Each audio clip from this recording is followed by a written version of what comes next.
Welcome to Daily Wisdom, Walking the Path with the Buddha, a podcast shared by David Roylance. This podcast is dedicated to guiding you to completely eliminate the discontent mind and the suffering it causes by attaining enlightenment. Learn and practice the teachings of Gotama Buddha that will guide you to fully attain a peaceful, calm, serene, and content mind with joy. To support this podcast, visit patreon.com/supportbuddha or visit buddhadailywisdom.com, where you will discover a full range of courses, retreats, and online learning resources to assist you on the path to enlightenment. Now, here's our teacher to share more.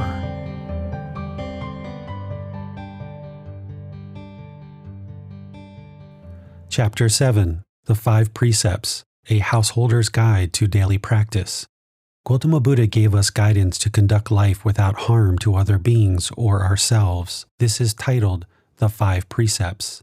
These are not commandments nor rules to follow, rather, how to ensure you are not causing harm to others or yourself. By causing harm to others, we cause harm to ourselves by the natural law of Kamma. Through practice of these precepts, you will drastically eliminate unwholesome Kamma production and thus experience a more peaceful and content existence. More on Kamma in a later chapter. Gotama Buddha's teachings are not to control an individual nor dictate what they should or should not do, but instead provide guidance that when practiced will lead to Nibbana, liberation of the mind, a peaceful and content mind, and thus a peaceful and content life. Everything in this practice is attained through personal choice. The 5 precepts will not be a surprise for you, as they are all things you have been taught your entire life. The 5 precepts are required as a minimum for realizing the benefits of Nibbana. You can gradually train the mind towards practicing these teachings more closely each day, rather than feel that you need to make multiple drastic changes at one time. If you have in the past practiced these precepts, or are currently doing any of these now, good. If not, you can change or slowly modify your conduct to still seek Nibbana. The following is a translation of Gotama Buddha's teachings from the Pali Canon, the source of Gotama Buddha's teachings.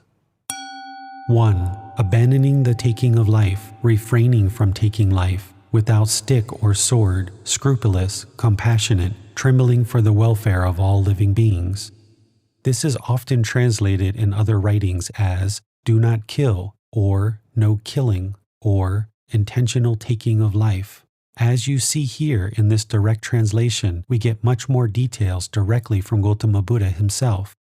The final conclusion is, do not intentionally kill another being, human or animal. We should have compassion for all living beings. There are 3 components that are needed to create a living being: an egg, sperm, and a consciousness, i.e., a mind. If these things are present, there is a living being.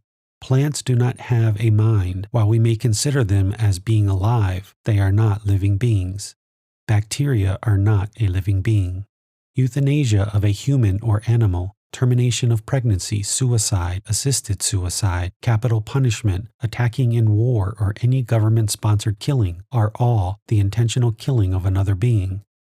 A person who is seeking Nibbana or has attained Nibbana would not participate in intentions, speech, nor actions of these events. If you have conducted these activities in the past, that does not preclude you from pursuing and attaining Nibbana. Putting the past behind us is important. Focus on the present moment to eliminate these actions. Not being able to afford medical care to extend the life of a being that, if care is not administered, would die is not an intentional killing of that being. This is death that occurs by Kamma, in that medical care could not be provided to extend the otherwise dying being.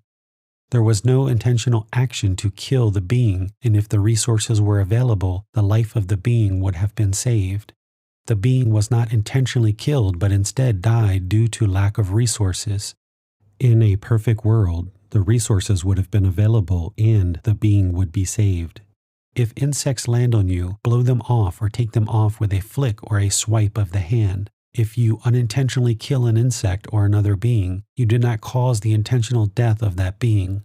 This instead would be an accidental killing and not the result of a deliberate intention and action to kill the being. Suicide. Craving is the fuel that causes rebirth. Craving or desire to end one's life is a craving for the extermination of life. Suicide will not resolve a person's discontent mind, as they will be reborn into a new existence, with discontentedness and suffering continuing in the cycle of rebirth. They will most likely not be reborn back into the human realm and require many rebirths in other realms of existence to hopefully once again obtain the human state for a new chance to attain Nibbana. It is possible to attain Nibbana at the time of natural death if one has eliminated craving, which includes extinguishing 100% of their kama.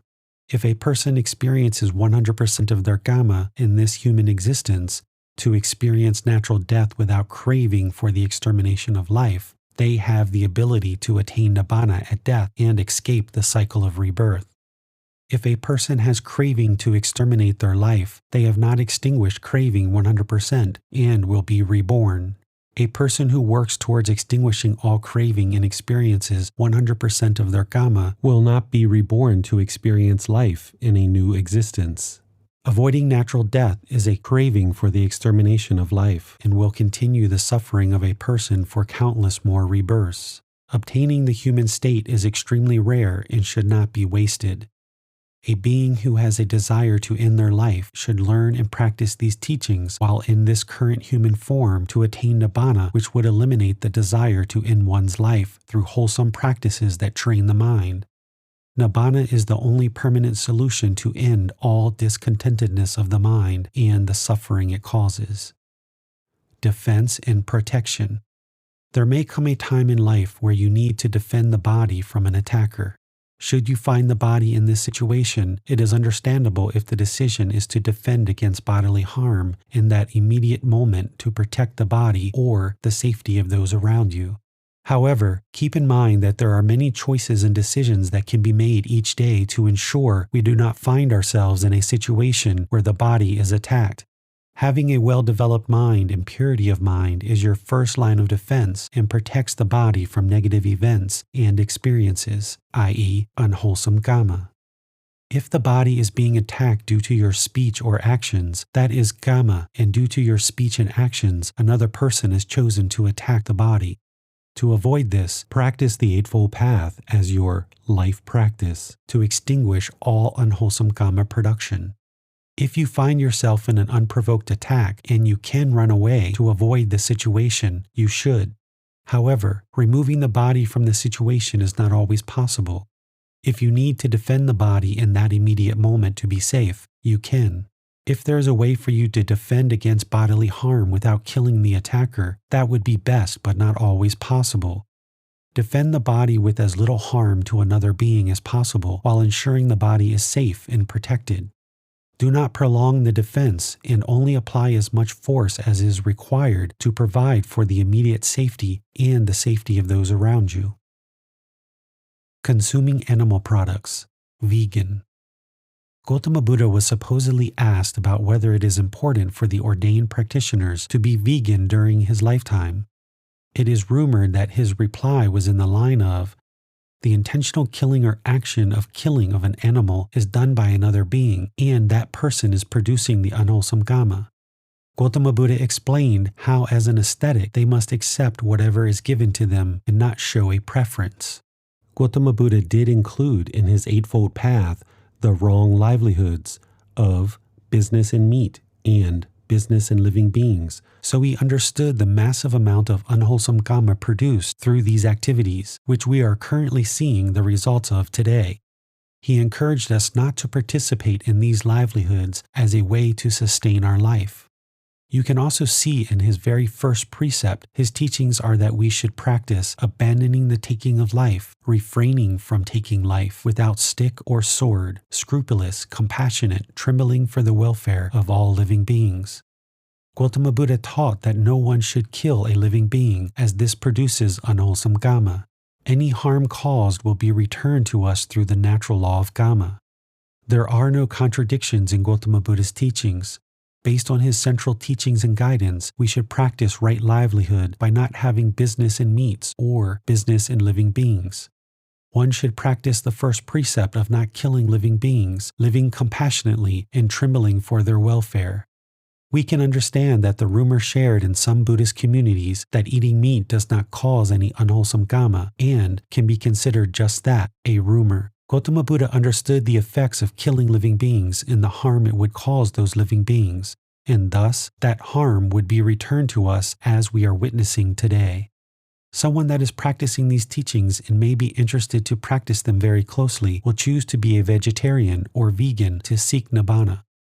Being vegan will provide the mind more clarity as the body will be free of harmful drugs, hormones, toxins, and emotions of the animal found in the flesh of an animal and the animal byproducts. There is unwholesome karma associated with eating animal products, and that is returned to you through the unwholesome animal products, which is loaded with drugs, toxins, and emotions of fear the animal experienced at the time of death. There is enormously more unwholesome karma associated with eating animal flesh now than during the lifetime of Gotama Buddha due to the toxic substances found in animal flesh that is ingested by you if you choose to eat animal products. Additionally, to produce animal products like eggs, milk, cheese, leather, etc., it creates an environment where massive numbers of animals suffer to provide humans these products. Animals are being trapped in the animal realm. These beings cannot be reborn to take human form for the opportunity to attain Nibbana as long as humans are attached to producing animals and animal products for their use and consumption. Animal products are not required to sustain human life. Proteins and other important nutritional value humans obtain from eating animal products can be ingested through plant-based products. Viewing food as merely a substance that is needed to sustain the body can help to eliminate the attachment to wanting to enjoy food. Instead, view food as just a requirement to sustain life, rather than something that you want to enjoy, although there are plenty of foods you can enjoy that are plant-based foods.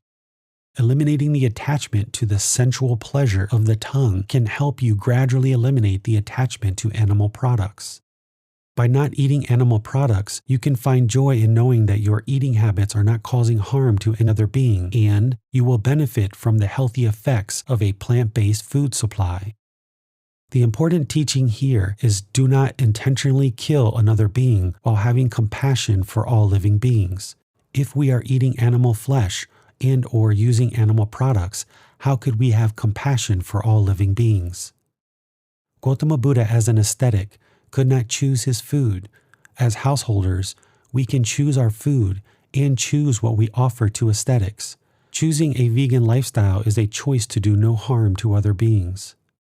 If you have compassion for all living beings, as explained in this precept, you would not have a desire to consume or use animal products as your personal choice.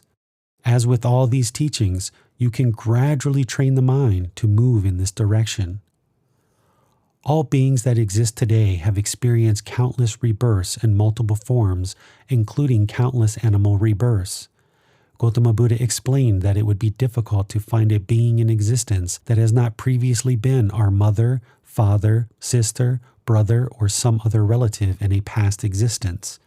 Eating animal products that promotes the killing of animals can be considered as killing your relatives and ingesting their flesh. We should have loving kindness and compassion for all beings. Today, many people who practice these teachings closely are vegetarian or vegan. You can understand through Gama that the massive production of animal products around the world has created massive amounts of unwholesome karma for the world through an unwholesome environment. Just like accepting a possession that was stolen by another person could cause you harm, accepting animal flesh that has been killed by another person will still cause you harm. The fact that another person has killed the living being does not protect you or the environment from the harmful effects of producing and ingesting the animal products. Producing animal products has left the environment around us in drastically poor health. Consuming animal products on an individual level is causing cancers and other bodily sicknesses to humans. Through the growing, preparing, packaging, transportation, and selling of animal products, there is a massive amount of harm being done to the planet's environment. It is well understood that in order to bring our world's environment into a more healthy existence, humans will need to transition to plant-based foods. As a result of not killing or causing the suffering to a tremendous amount of animals, we generate wholesome karma. Our planet is more healthy and our individual body and mind is more healthy. By consuming animal products, it does cause harm to animals, to our environment, and to ourselves individually. That harm will be returned to us through an unhealthy planet and effects on our individual health. It is best to not consume animal products, as this will ensure a healthy body, a healthy mind, and a healthy planet. You will notice the body and the mind function better when you only consume plant-based foods. In addition to eliminating the action of killing another being, this precept also relates to the cultivation of deep compassion for all beings. Your practice of not consuming animal products will bring you into more harmony with all beings and a healthy planet, while eliminating the unwholesome karma that affects the planet and you individually. Do not resuscitate. DNR. With modern advances in medical treatments with the ability to prolong or extend one's life, it is common for people to make a conscious decision to place a do not resuscitate DNR in place prior to natural death. A DNR ensures that if one dies, they are not brought back to life through modern medical advances. A DNR is not an active, intentional killing. A DNR means the human being is already dead and they are not interested in going to extreme measures to bring them back to life. They are perfectly content with dying and have chosen to do so naturally without artificial ways of bringing them back to life. A DNR is not euthanasia. These are two different things. A DNR is choosing not to be brought back to life after one has already died. Euthanasia is an active decision to take a life, that is killing. The following is a translation of Gotama Buddha's teachings from the Pali Canon, the source of Gotama Buddha's teachings. 2. Abandoning the taking of what is not given, living purely, accepting what is given, awaiting what is given without stealing. This precept is exactly what you think it is and have hopefully been taught your entire life. Do not steal or take what does not belong to you. This would cause harm to others and is morally not the proper way to conduct a wholesome life. Stealing will cause harm to others, which will cause harm to us, and means there is still craving and desire. Accepting what is given. In a society of people who practice generosity, oftentimes people will make generous offerings of food, supplies, money, or gifts. Accepting what is given is to accept all offerings without exception or judgment. By accepting an offering made by others, we are not blocking the wholesome intentions of another being, while being open to allow all people to practice generosity. If an offering is made, one should accept the offering graciously without exception or judgment of the offering or the person making the offering. Awaiting what is given. We should also not ask for possessions, gifts, or wealth, etc. Gotama Buddha shares with us in this precept, awaiting what is given. In this way, he is providing guidance that helps us to eliminate craving and desire, which is the cause of all discontentedness. Having craving and desire to obtain more and more possessions, gifts, or wealth, etc., will have a direct effect on others by placing obligations and expectations of delivery of the requested items. If those items cannot be provided, it can cause stress in the relationship and a discontent mind for anyone involved. The request for possessions, gifts, or wealth can create expectations. Expectations are a form of attachment which will lead to a discontent mind. If we ask another being for help, it should not be because we want something, but because we need help. We should not place undue obligations and burdens on another person. The following is a translation of Gotama Buddha's teachings from the Pali Canon, the source of Gotama Buddha's teachings. 3. Abandoning unchastity. Abandoning sexual relations with a woman or man who are protected by their mother, father, mother and father, brother, sister, or relatives, who are protected by their Dhamma, who have a husband, wife, or partner, whose violation entails a penalty, or even with one who has been garlanded by a man, woman, or partner as a sign of engagement.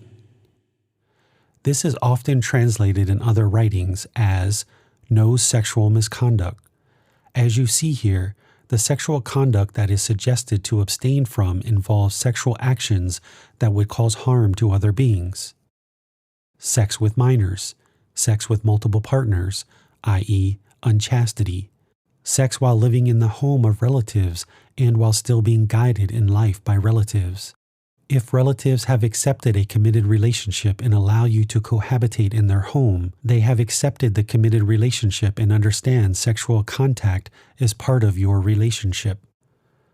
Sex with someone who has previously decided to remain celibate. Sex with people who are already committed in other relationships. Sex outside any relationships you are committed to and pledge to be faithful. Based on other teachings of Gotama Buddha, these would also be included as harmful sexual conduct. Sex without consent, sex with people that are human trafficked. Sexual intercourse is not wrong or immoral. It should be conducted in a way that does not cause harm to yourself nor others. You can enjoy sexual contact and attain the first two stages of Nibbana. This would require you to participate in sexual contact without craving, desire, attachment, having sexual contact in a committed relationship. To attain the highest two stages of Nibbana, you will need to eliminate sexual contact, which is a sensual desire. To achieve this objective, you would need training of the mind to reduce and then eliminate the craving for sexual contact or this sensual desire. If you have or do not have sexual activity, can the mind still maintain contentedness? You should not be attached to sexual activity, but rather enjoy it as needed until you have made a decision to gradually reduce or eliminate your craving for sexual contact to attain the two highest stages of Nibbana. If you are attached to sexual contact, there will be extensive craving and desire that leads to potential harmful actions and results, including discontentedness. If attachment to sexual contact exists, the mind will be discontent if you do not have sexual contact. A mind that is pursuing Nibbana can enjoy sexual contact or not, and still be content, and at some point make the effort to reduce or eliminate sexual contact if you choose to attain the two highest stages of Nibbana. It is important that you have responsible sexual contact. If there is a life conceived as part of your sexual contact, you need to accept responsibility for your role as a parent from conception to birth through complete natural life. Termination of a pregnancy is killing another being, and thus unwholesome Gama would be produced that affects you as a result of this action. This is mentioned in the first precept. Sexual conduct is particularly emotional and sensitive, with the potential to cause grave harm if not conducted with the purest of intentions. If this is a precept you have not practiced closely in the past or present, it does not mean you cannot attain Nibbana. It means that you need to bring your actions closer to practicing this precept so that you can continue your walk towards Nibbana. Multiple partners. Having multiple sexual partners at the same time is unchastity, whether known and approved by all parties or not. This would create unwholesome Gama, resulting in the potential of sexually transmitted diseases and harm to others. To reduce unwholesome Gama, humans will need to have a long-term committed relationship with only one partner. Paid sexual services. There is significant dilemma in having a temporary sexual relationship that requires payment. There is unwholesome Gama associated with paid sexual services due to several aspects in nature of the temporary relationship. As Gotama Buddha explains, humans need to abandon unchastity. Having several partners outside of an established long-term committed relationship for a sexual worker and or a customer would result in significant unwholesome Gama. You should not pay for sexual services nor offer sexual services for payment, as there is unwholesome Gama associated with this temporary sexual relationship for the customer and sexual worker. In a temporary pay-for-service sexual encounter, there is sexual contact outside of an established, long-term committed relationship. Due to the temporary nature of the encounter, the sexual worker and customer are not in an established, long-term committed relationship.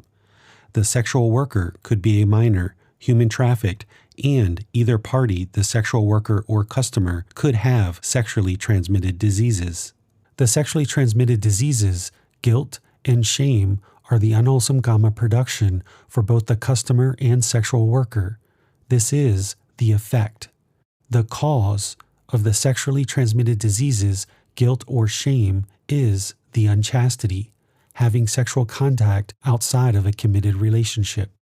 Prostitution promotes unchastity and generates unwholesome Gama for the sexual worker and the customer, which is observable in the effects through the natural law of Gama and the potential for sexually transmitted diseases, shame, and guilt.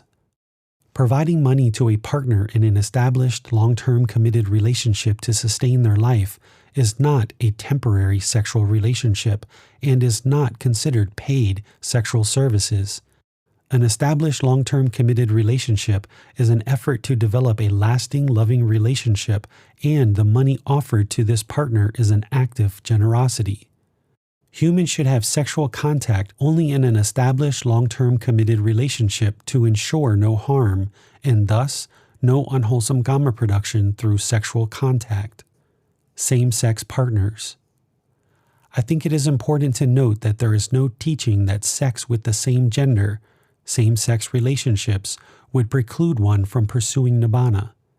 There are people that prefer same-sex relationships who have earned Nibbana. It is shared in the Pali Canon that Gotama Buddha was well aware of people born into a male body whose mind does not identify with masculine qualities. He also discussed people born into a female body whose mind do not identify with feminine qualities. Yet, he never taught sexual contact between people of the same gender would preclude one from pursuing and attaining Nibbana. Our sexual identity is our own sexual identity and our own decision. What is important is to ensure there is no harm in the conduct of our sexual activity. Two loving, consenting adults who are loyal and faithful to each other that happen to be the same gender are causing no harm to others through their relationship and personal choice for sexual contact. If you are not causing harm with your sexual contact, there is no unwholesome Gama production.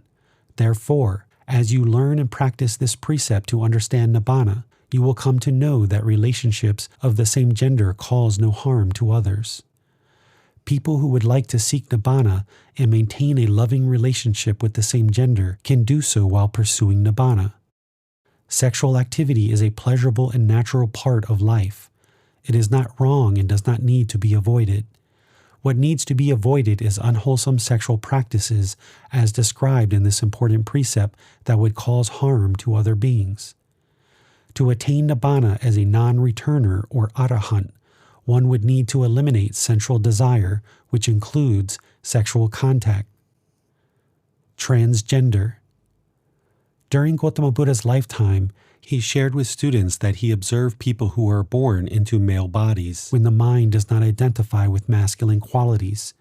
He mentioned that there are people who are born into female bodies who do not identify with feminine qualities, but that is all he says. He just makes the observation and shares what he observed with his students. He never says anything else about the topic.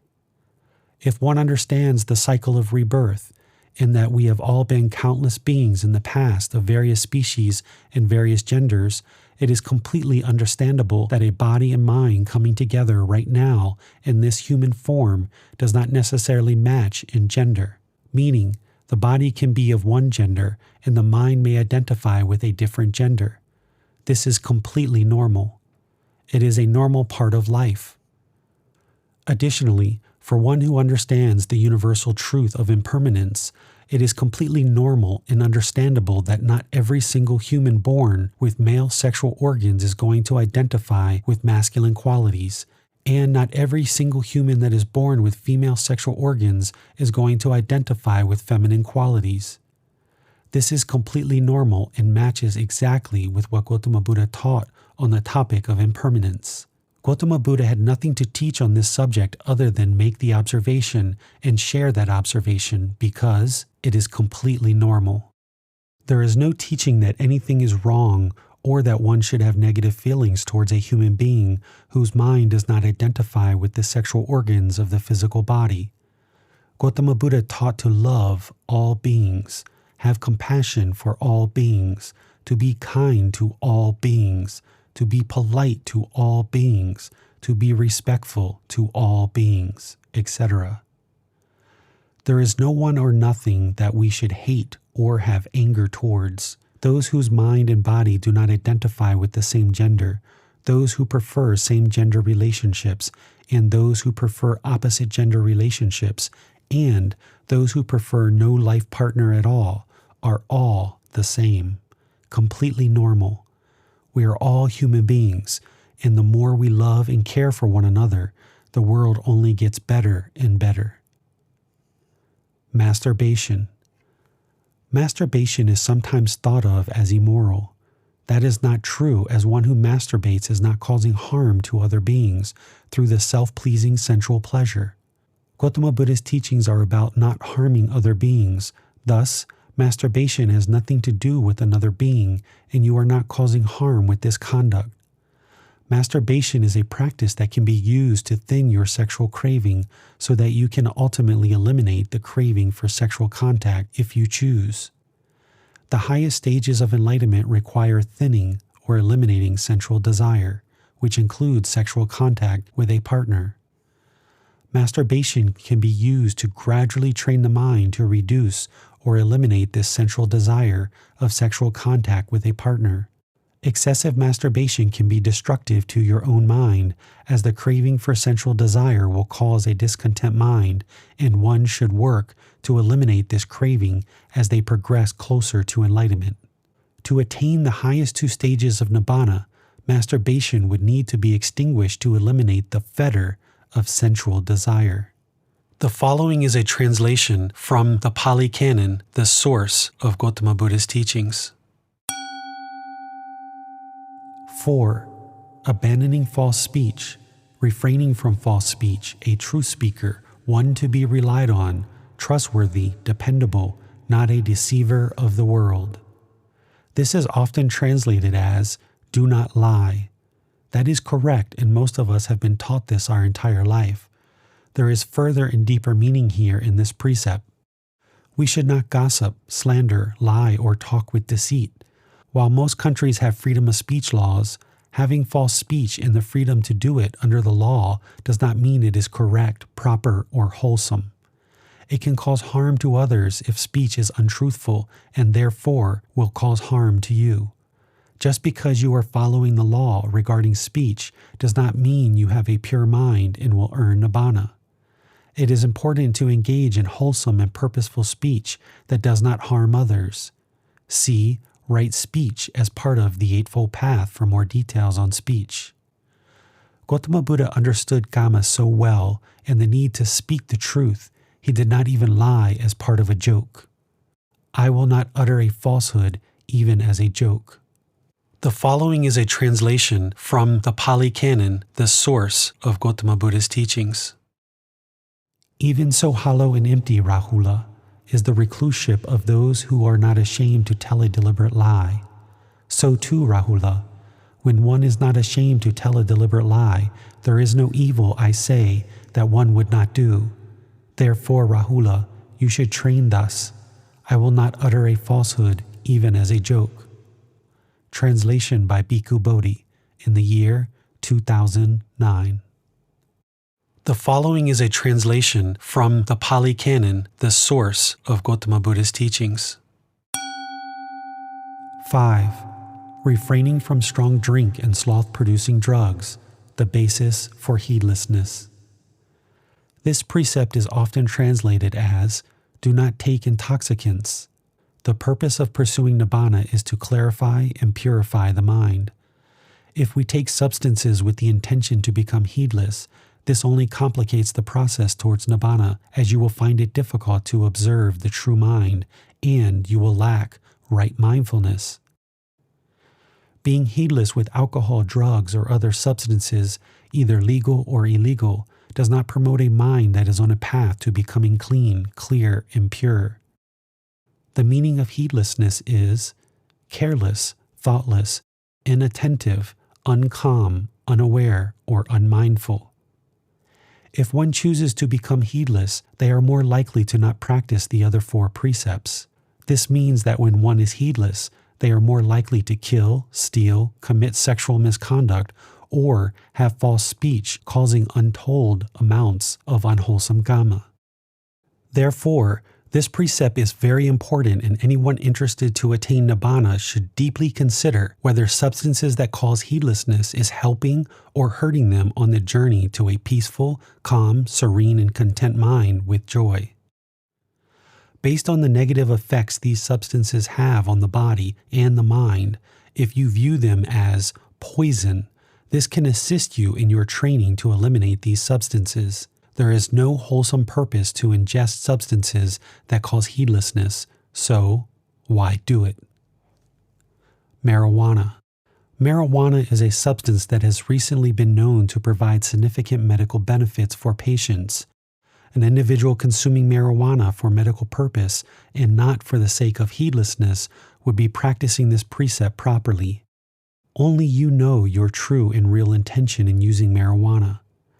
If you are ingesting it for heedlessness, you will not be able to attain Nibbana because you will lack the ability to have right mindfulness and right concentration.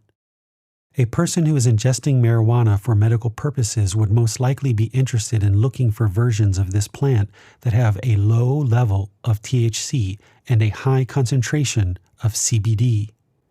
Research shows that THC affects the mind and causes heedlessness, while CBD contains the properties of this plant that are beneficial for medical purposes. You should consult experts in this field for guidance on how to best benefit from the medical qualities of this plant and avoid any potential effects that would cause heedlessness. Keep in mind that smoking marijuana versus another form of ingesting this substance can cause harm to the lungs, much like cigarettes. This is karma in that the action is smoking the substance, while the result being damage to the lungs. There are ways to ingest medical marijuana that could provide medical benefits without the harmful effects of smoking marijuana or other forms of ingesting that is harmful to the body. Cigarettes. Cigarettes are a craving and attachment that will cause the body to become harmed and can cause harm to others through secondhand smoke. Smoking causes unwholesome karma for you, and you can observe this through harm to the body. When you smoke, it does harm to the body, shortens your life expectancy, and thus limits the amount of time you have in this existence to attain Nibbana and escape the cycle of rebirth. If you are smoking near others, you are causing harm to them through the inhalation of secondhand smoke. To attain Nibbana, all craving must be extinguished, including the craving and attachment to cigarettes. You will need to find a way to train the mind to eliminate this unwholesome craving so that you can attain a clear and content mind while eliminating this craving. Caffeine. Caffeine, while legal, is a drug and stimulant that is abused worldwide. Caffeine is a substance that causes heedlessness and should be avoided. This drug contributes to anxiety, depression, loneliness, boredom, and other unwelcomed emotions that affects the ability to practice right mindfulness and attain Nibbana. Let me explain. When one ingests caffeine, it provides a stimulant that produces excitement, energy, and pleasure, pleasant feelings. It also helps to speed up the mind and oftentimes contributes to racing thoughts and emotions. Anxiety and rapid thoughts will usually follow the ingesting of caffeine. The more caffeine ingested, the more noticeable the effects. While one might say that is the desired effect, the condition of the mind can become so intense it is hard to focus and have right mindfulness or right concentration. As the effects of caffeine start to diminish, just like with all drugs, there can be withdrawal symptoms that include headaches, limb shaking, emptiness of mind, dry mouth, aggressiveness, and other conditions. The mind adapts to the pleasurable feelings of caffeine and will often crave this substance regularly, giving us the feeling that we can't conduct our daily activities without it. We become hooked or addicted, just like the potential with all other drugs and stimulants.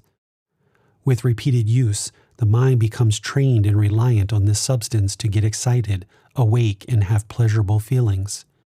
Then, when we do not have caffeine in the body, we feel down or depressed, leaving us feeling more empty or lonely inside, feelings that are neither painful nor pleasant.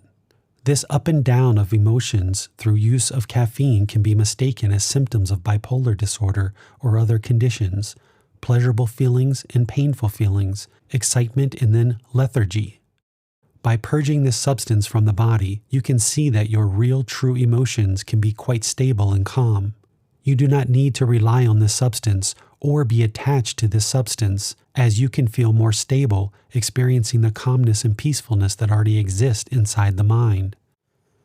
You can eliminate caffeine if you currently drink sodas by moving to a soda or fruit drink that does not contain caffeine. If you are a coffee drinker, you can move to a tea with less caffeine or perhaps an herbal tea without any caffeine. Many decaffeinated coffees actually still have some caffeine, so those aren't always a wise choice. As you move away from coffee, the aroma of coffee can sometimes pull you back in. You will need to mentally manage this craving and desire for coffee and the effects of caffeine. You will need to train the mind to eliminate the craving to ingest caffeine to further liberate the mind from this attachment. The vast majority of coffee drinkers do not actually enjoy or like the taste of coffee. That's why we include milk, sugar, and other additives to our coffee to get rid of the bitter taste of completely black coffee. What we like is the sweet, milky flavor of sugar and milk with the effects of caffeine. If coffee drinkers actually liked the taste of coffee, they would drink completely black coffee. Few people enjoy coffee this way, and when they do, they are still affected by the caffeine, which can cause the mind to race with pleasurable feelings and then drop into painful feelings described as depression. You will do yourself a big service to eliminate caffeine from the body. As you do, allow the withdrawal symptoms of headaches, foggy mind, body shaking, and others to remind you that you are indeed detoxing from a drug. You will be better off without it. You can replace caffeinated drinks with water, fruit drinks, herbal drinks, vegetable juices, and other more wholesome substances that the body can use to create a healthy environment for the mind to exist. Eliminating caffeine from the body will ensure you do not have any foreign substances creating unwelcomed and unwholesome thoughts, emotions, or mental states. This will allow you to see the true mind with right mindfulness and right concentration, ultimately realizing that the natural state of the mind is actually quite calm, stable, and steady. Purging this substance from the body will allow you to see the true mind so that you can work on eliminating other unwholesome mental states. Psychedelic substances.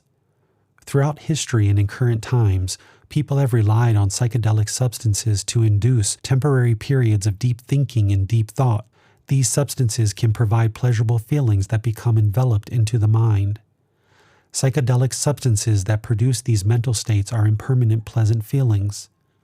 One can become attached or crave the journey experienced through psychedelic mushrooms, LSD, and other substances that produce reflection and thought beyond what one has ever experienced in the unenlightened state.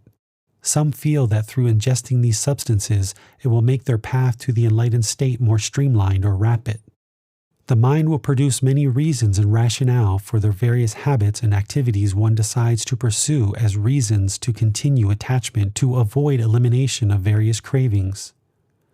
Justification that substances help to produce an enlightened mind sounds quite interesting and provides the mind a reason to hold on to this craving for the impermanent pleasant feelings. Through understanding and practice of these teachings, you can see how any craving leads to a discontent mind because the mind cannot maintain the mental state permanently. Psychedelic substances are another attachment or craving that will lead to a discontent mind due to the impermanent nature in the effects of these substances. To attain Nibbana, one would need to eliminate the ingesting of psychedelic substances and attain Nibbana through learning, reflecting, practicing, and observing the results of a dedicated practice of these teachings. By developing a life practice that leads to Nibbana, you will be able to attain the enlightened mental state permanently. Psychedelic substances will never lead to a permanent mental state of Nibbana. Experiencing Nibbana will far outweigh what one experiences with psychedelics, and Nibbana is a permanent mental state, while psychedelics are not. Psychedelics can be dangerous, and thus, you can experience long-term effects from ingesting these substances, both physically and to your quality of life.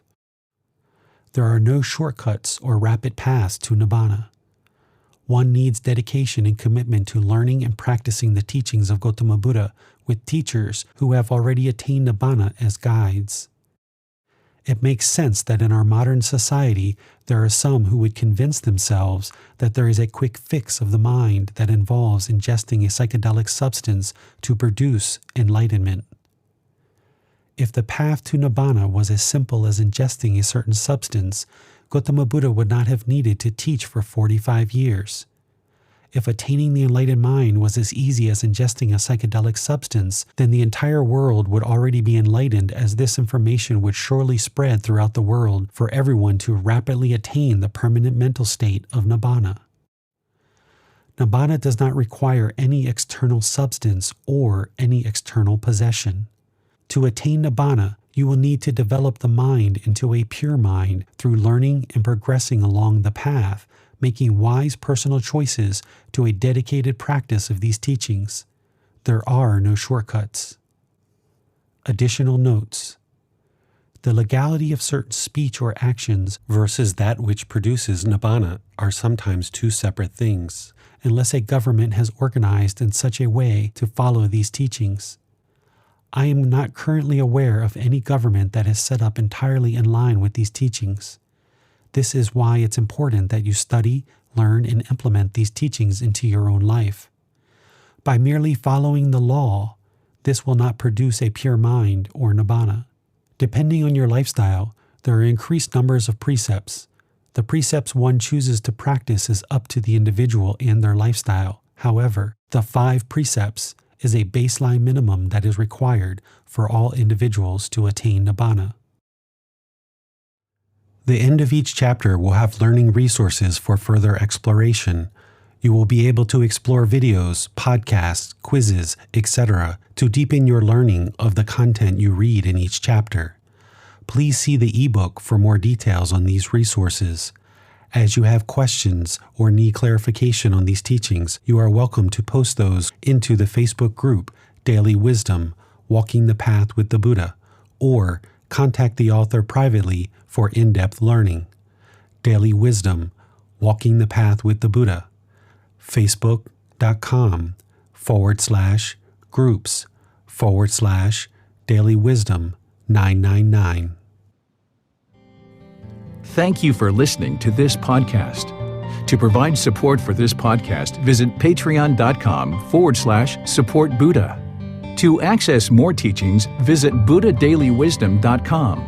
There, you will discover a full range of courses, retreats, and online resources to assist you on the path to enlightenment.